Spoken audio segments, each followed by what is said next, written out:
was a sunny morning in South Lake Tahoe, California.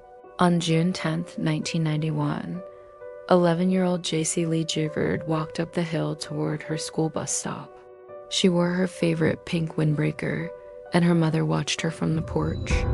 Suddenly, a gray car pulled up.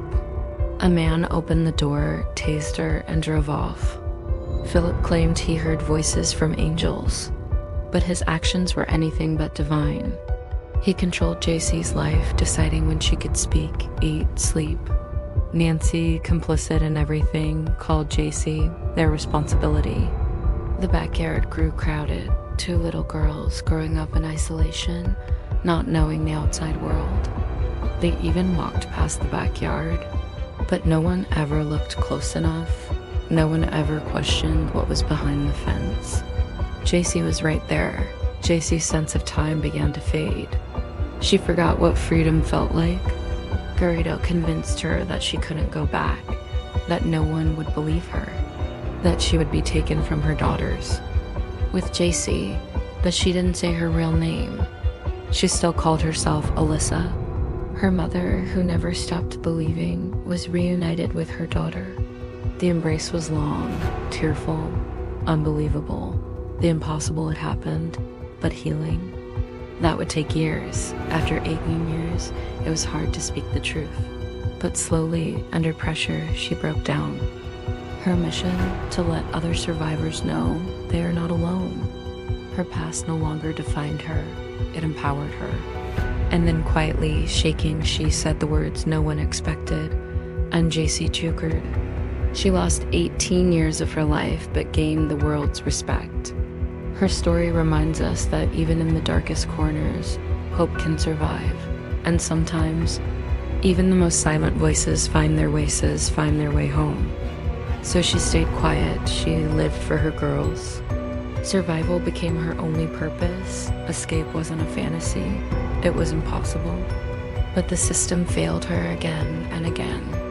Garrido brought his 2 daughters, Jaycee's daughters, with him to UC Berkeley. He was promoting a religious invention and acting strangely. Campus staff noticed. Something wasn't right. They called the campus police. And this time, someone listened. Jaycee tried to give them what little childhood she could.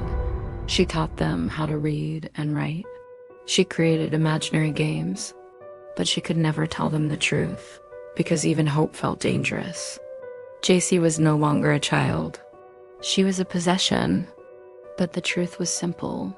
She was a child, brainwashed, abused, and broken. Her silence was a survival mechanism.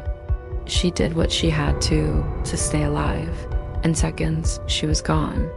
The town erupted in panic. Flyers were posted. Searches were launched. But Jaycee had disappeared without a trace. The world read her story in her own words, raw, unfiltered, and powerful. She didn't hold back. She described the pain, the confusion, the fear, and the strange moments of hope. It was not just a story of survival. It was a story of reclaiming her voice. She wasn't allowed to leave or even speak her real name. There were no windows, no clocks, no freedom. Eventually, Garrido began talking to her like she was part of a twisted family. Jaycee, confused and scared, learned how to survive. She stayed quiet, she obeyed, she hoped. Jaycee was taken 170 miles away to a house in Antioch, California. Behind that house was a backyard covered in tarps, tents, and log sheds. There, Jaycee was stripped of her identity. Her name was changed to Elisa. She was held in chains. She was isolated. And she was just 11. The sounds of the outside world faded. Her childhood ended the moment that van door slammed shut. Her abductor was Philip Garrido, a convicted sex offender, and his wife, Nancy. Together, they built a secret prison. The early years were filled with terror. Garrido would lock Jaycee in a soundproof shed. At the age of 13, Jaycee became pregnant. She didn't even fully understand what was happening to her body. There were no doctors, no hospital. Just Garrido delivering the baby himself in that same backyard prison. She gave birth on a dirty mattress with nothing but fear and pain. But from that moment, something inside her changed. She had someone to live for her daughter. At 17, Jaycee gave birth again. Another daughter. Over the years, Garrido was visited by parole officers. They came to his house multiple times. They spoke to him. Years passed. In August 2009, everything changed. A parole officer was alerted. Garrido was brought in for questioning. He returned the next day. Authorities were stunned. After nearly 2 decades, the missing girl from South Lake Tahoe was alive. Jaycee had to relive her trauma in interviews, courtrooms, and therapy sessions. Some questioned why she didn't escape. Others doubted her decisions.